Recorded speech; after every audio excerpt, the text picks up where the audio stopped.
जोमेटो और स्विगी के बारे में तो आपने सुना ही होगा। पहले तो food delivery market Uber Eats, Foodpanda या बाकी प्लेयर्स से भरा रहता था। लेकिन आज के समय में यही दो कंपनियां हैं जो इस मार्केट पर राज कर रही हैं। लोगों को इन ऐप्स से फायदा ये मिलता है कि खाना डायरेक्टली घर पर आ जाता है और इसी बीच उस खाने पर 50 से 60% तक डिस्काउंट भी मिल जाता है, जो कस्टमर्स के लिए काफी बेहतरीन है। लेकिन सवाल ये है कि आखिर ऐसा है तो ये ऐप्स पैसा कहां से कमा रहे हैं, या फिर ये ऐप्स पैसा कमा भी पा रहे हैं या नहीं, क्योंकि कई रिपोर्ट्स के मुताबिक ये दोनों ही कंपनियां इस वक्त लॉस में चल रही हैं। तो क्यों अब भी इन्वेस्टर्स इसमें पैसा डाले जा रहे हैं और इन्हें सक्सेसफुल स्टार्टअप्स की तरह देखा जाता है? आइए जानते हैं क्या है जोमेटो और स्विगी का बिजनेस मॉडल आज इस वीडियो में। इस वीडियो के शुरू होने से पहले चैनल को सब्सक्राइब करना और बेल आइकन दबाना भी मत भूलिएगा। सबसे पहले हम आते हैं इनके लॉसेस पर। जैसे कि हमने बताया कि अभी तक ये दोनों ही कंपनियां लॉस में हैं, लेकिन फिर भी ये लगातार डिस्काउंट दिए जा रही है। आपको शायद सुनकर अजीब लगे, लेकिन हर स्टार्टअप के साथ ऐसा ही होता है और शायद ये दोनों ही इससे परेशान नहीं है। ज्यादातर स्टार्टअप्स के पास पैसा उनके इन्वेस्टर से आता है और इस पैसे का इस्तेमाल करके वो लोग अपने कस्टमर्स को शुरुआत में बड़े बड़े डिस्काउंट, कैशबैक्स और कूपन्स देते रहते हैं, जिससे से ज्यादा कस्टमर्स इनके साथ जुड़े। स्टार्टअप की दुनिया में इसे कैश बर्न कहते हैं। एक बार पूरी तरह से जब मार्केट कैप्चर हो जाता है, तब ये कंपनियां इन डिस्काउंट्स को कम कर देती है या पूरी तरह ही खत्म कर देती है, जिससे उनकी कमाई होने लगे। आपने ये चीज पेटीएम, फोन पे या गूगल पे जैसी कंपनियों के साथ भी देखी होगी, जो शुरुआत में बड़े बड़े कैशबैक्स दिया करती थी, लेकिन अब वो कैशबैक काफी कम हो गया है या फिर मिलता ही नहीं है। तो क्या जोमेटो यही कर रहा है? और क्या एक समय आएगा जब जोमेटो डिस्काउंट्स देना बिल्कुल बंद कर देगा और आपको खाना पूरे दाम चुकाकर खरीदना पड़ेगा? अगर वो ऐसा करते हैं तो बहुत से लोग हैं जो खाना ऑर्डर करना बंद कर देंगे, जिससे कंपनियां फेल हो सकती है और ये बात ये अच्छी तरह जानते हैं।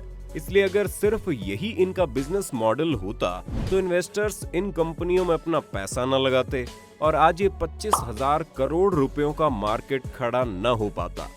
तो अगर ऐसा नहीं है तो क्या चल रहा है? इन दोनों कंपनीज के पास पैसा कमाने के 3 बड़े रास्ते हैं: फूड डिलीवरी, एड्स और बिजनेस कंसल्टेंसी सर्विस। और आज हम इन तीनों पर बात करने वाले हैं। पहला है फूड डिलीवरी। मान लीजिए 120 रुपए की डिश मंगवाने पर जोमेटो आपको 40% का डिस्काउंट दे रहा है। तो यानी ये डिश आपको असल में 70 से 80 रुपए के बीच पड़ रही है और इसमें सीधा सीधा जोमेटो का लॉस आप देख सकते हैं। लेकिन मजेदार बात यह है कि ये जो डिश आप इन एप्स पर 120 रुपए की देखते हैं, वो रेस्टोरेंट में जाने पर आपको 90 से 100 रुपए की पड़ेगी। यानी 15 से 20% तक रेस्टोरेंट्स अपना प्राइस बढ़ाकर अपनी डिशेस को वहां लिस्ट करते हैं और जोमेटो के लिए आपको ये डिस्काउंट देना आसान हो जाता है। अब बचा बाकी का हिस्सा। तो अगर आप कभी किसी रेस्टोरेंट ऑनर से बात करें और पूछें उसे क्या ज्यादा पसंद आएगा, कि कस्टमर घर पर खाना मंगवाए या फिर खुद रेस्टोरेंट में आकर खाए, तो वो जवाब देगा होम डिलीवरी ज्यादा बेहतर ऑप्शन है, क्योंकि ना उसमें उसे वेटर का खर्चा देना है, ना ही वो कस्टमर टेबल रोक कर रखेगा जिसे कोई और इस्तेमाल कर सकता है, और साथ ही बाकी जो ऑपरेशनल चार्जेस है वो भी कम हो जाएंगे। घर पर खाना भेजने से रेस्टोरेंट की ऑफलाइन सेल्स भी बढ़ेगी, क्योंकि वहां अब बाकी लोगों के लिए ज्यादा जगह और पर्याप्त स्टाफ है। इसी वजह से जोमेटो और स्विगी इन रेस्टोरेंट से 15 से 20% कमीशन लेते हैं और ये कमीशन इसके बाद वो आपको डिस्काउंट के तौर पर दे रहे हैं। यानी जो डिस्काउंट आपको मिल रहा है उसमें इन कंपनियों को अपना पैसा नहीं खर्च करना पड़ रहा या फिर काफी कम पैसा खर्च करना पड़ रहा है। ये डिस्काउंट खुशी खुशी आपको रेस्टोरेंट ऑनर्स की तरफ से मिल जाता है। ये दोनों ही कंपनियां इस तरह से नो लॉस नो प्रॉफिट पर काम कर रही है, लेकिन कंपनी के बाकी खर्चे हैं जो उन्हें खुद ही उठाने पड़ते हैं, जिसमें पहला है डिलीवरी बॉय को पैसे देना। उबर ईट्स और फूड पांडा जैसी कई सर्विसेज के खत्म हो जाने की वजह यही थी कि कोई भी उनके लिए डिलीवरी नहीं करना चाहता था, क्योंकि ये काफी थकाने वाला काम है और इसमें पैसे भी काफी कम मिलते हैं। इसके अलावा पेट्रोल से लेकर बाइक के मेंटेनेंस तक के खर्चे भी डिलीवरी बॉयज को खुद ही उठाने पड़ते हैं। जोमेटो और स्विगी अपने डिलीवरी बॉयज को मार्केट में सबसे ज्यादा पैसे देती है ताकि वो उनके लिए डिलीवरी करना ना छोड़े। अगर डिलीवरी बॉय खुश है और 20 से 25,000 रुपए तक हर महीने कमा पा रहे हैं, तो इनके पास एक रेगुलर वर्कफोर्स रहता है और जितने ज्यादा डिलीवरी वाले होंगे उतने ज्यादा जल्दी आपके पास ऑर्डर पहुंचेगा और उतना ही ज्यादा आपको वो ऐप पसंद आएगा, इसलिए वो कंपनियां यहाँ पैसा खर्च करती है। इसके अलावा इन इन्वेस्टर्स का पैसा इनके ऐप को बनाने, उसकी maintenance, marketing, research and development और कस्टमर सपोर्ट जैसी चीजों में भी खर्च होता है। लेकिन जोमेटो हमेशा ही अपने इन्वेस्टर्स का पैसा नहीं खर्च कर सकता।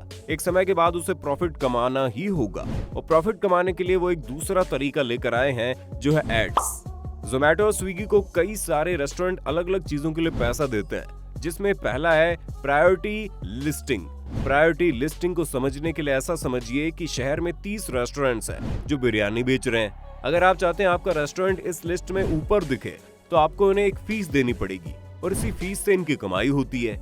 अब क्योंकि जोमेटो की वजह से एक रेस्टोरेंट की सेल्स बढ़ चुकी है और वो ऐसे कस्टमर्स को अपना खाना बेच पा रहा है जो शायद कभी उसके रेस्टोरेंट में खुद नहीं आएंगे, इसलिए रेस्टोरेंट्स खुशी खुशी ये फीस दे देते हैं। इसके अलावा नए रेस्टोरेंट्स भी इस तरीके का इस्तेमाल करते हैं ताकि जल्द से जल्द उनके कस्टमर्स बन जाएं और उन्हें एक रेटिंग मिल जाए। साथ ही कुछ लोग ऐसे भी हैं जिनके पास कोई रेस्टोरेंट या कैफे नहीं है जहां लोग आकर बैठ सके, वो बस एक होम किचन है।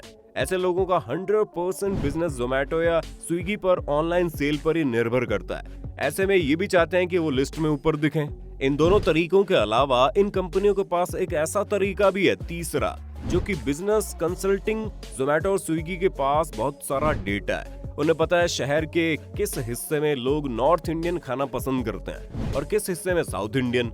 उन्हें ये भी पता है कि लोग कौन सी कॉफी ज्यादा मंगाते हैं, 150 रुपए वाली या 180 वाली। इसी डेटा के कारण इन कंपनीज को पूरे शहर की फूड हैबिट्स और इनकी स्पेंडिंग लिमिट और प्रेफरेंसेस का अंदाजा है।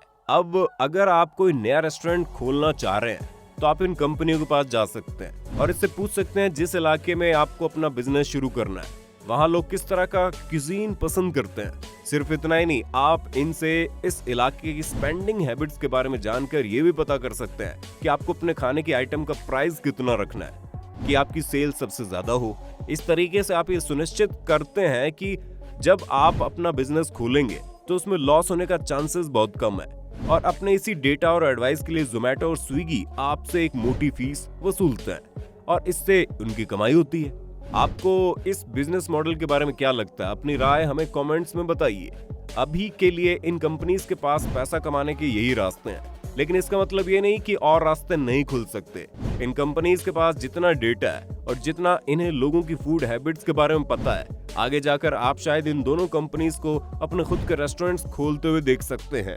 पर उस पर किसी और दिन बात करेंगे। अगर आपको वीडियो पसंद आया तो वीडियो को लाइक करें और जाते जाते चैनल को सब्सक्राइब करना ना भूलें।